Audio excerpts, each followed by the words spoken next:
Going on, everybody? Welcome back to the channel. Um, I hopefully will have some new equipment next next video. Today is Christmas Day as I'm recording. I'll probably upload it today, maybe. I don't know.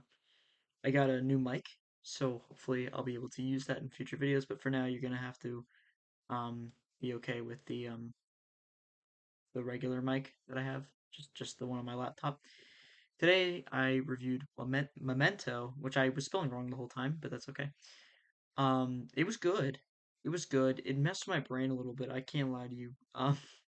Some Nolan movies do that, others don't. Obviously, like the Dark Knight trilogy for me, they're kind of tamer Nolan movies. None of them have messed with my brain to the point where I've, you know, kind of re-evaluated my life. Memento does a lot, and it wasn't super hard to follow, but at times it really was.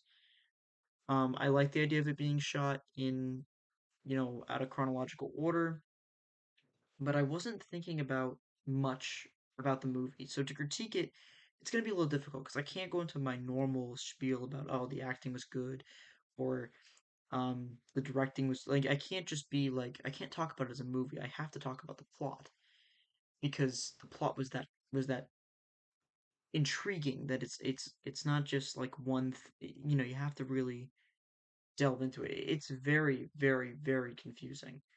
Um, I definitely need to rewatch it at some point, but obviously critiquing it, I'm gonna hold off for a bit.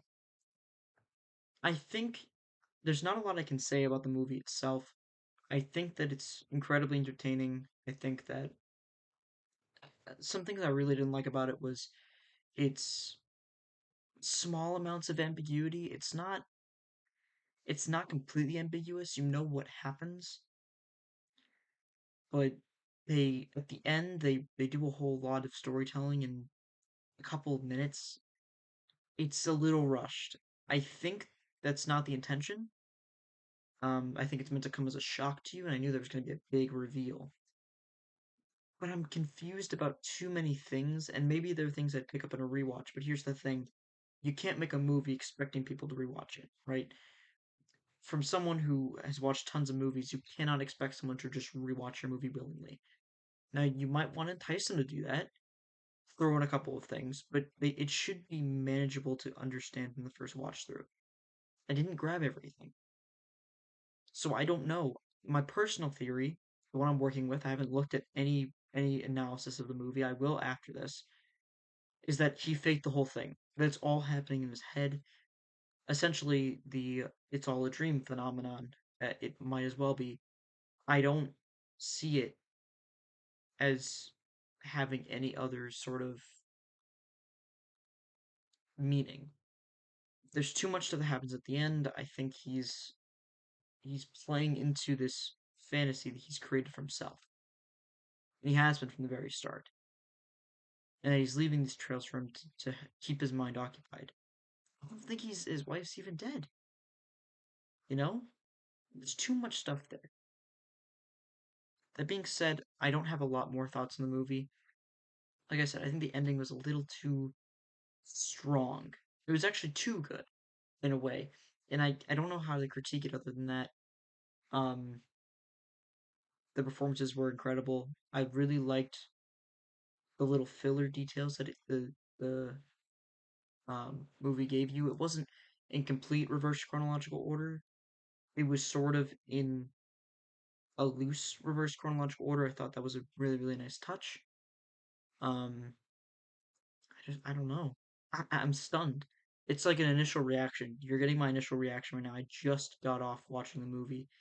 I want to do that more often with my reviews, just kind of a gut reaction. I'm filming my reaction.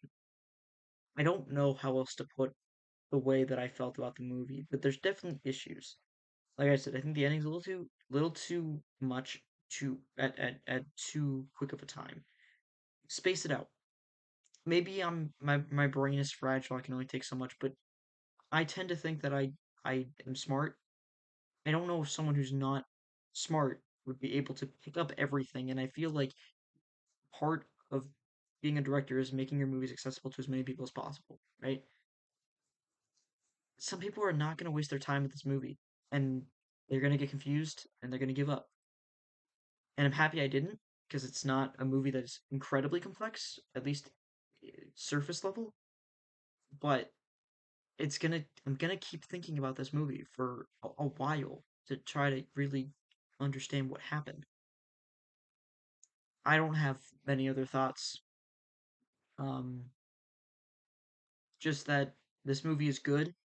It's not it's not the best Nolan movie by a decent enough margin.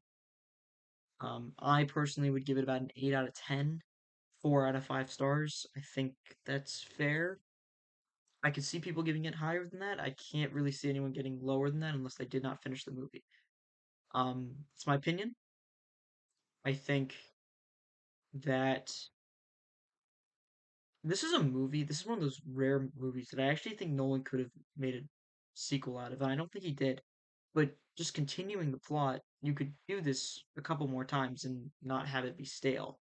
But I think the movie had to end with him dying to bring finality to the story, because I do believe that he will continue to just keep going and going and going.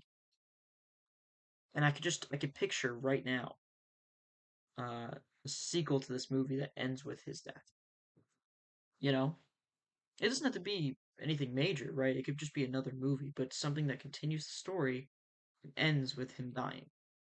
You could even do it now, right? So Memento came out, I don't know when, but it came out early 2000s, I want to say. I think maybe 2002 was the date I had saw it on Letterboxd. I'm not sure, but it was one of those dates, and it looked like a movie that was released around that time. Imagine for a second if you made a sequel now. The main actor. I hope he's still alive. I don't know the guy's name. Um, I hope he's still. You could do it with him, and he would obviously be much older, and show that this guy's been killing random people for years. I don't know. I think it would be a really, really good idea. I know I've created this almost as a pitch to Nolan, but I don't think this needs to be anything more than that. But I think that would be a really interesting idea that then ends with his death. But of course, if my main working theory is correct, it's all in his head anyway, and none of the events of this movie even happened, except in his own head. I don't know.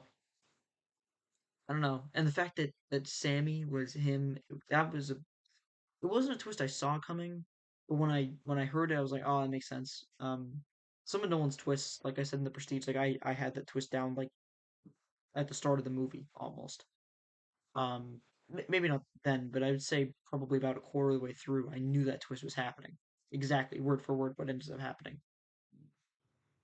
I didn't get that with this one. This one got me. The twist got me. But it wasn't unexpected. It was more like a oh, aha. It was an aha moment rather than a what. There were moments where I thought a twist would happen and they didn't. Um, I assumed that the whole like don't answer the phone stuff. Like I believed that he was being played or whatever. And Natalie's role in the movie is sort of unclear because she's in it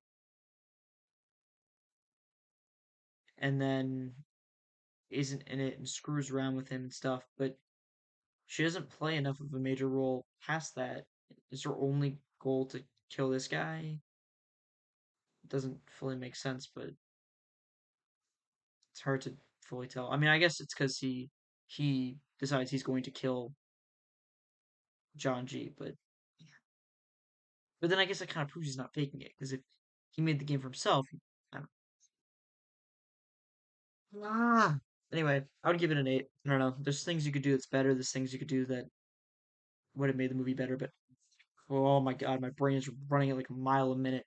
I'm this movie broke me. That's what I'm gonna title it. Mental broke me.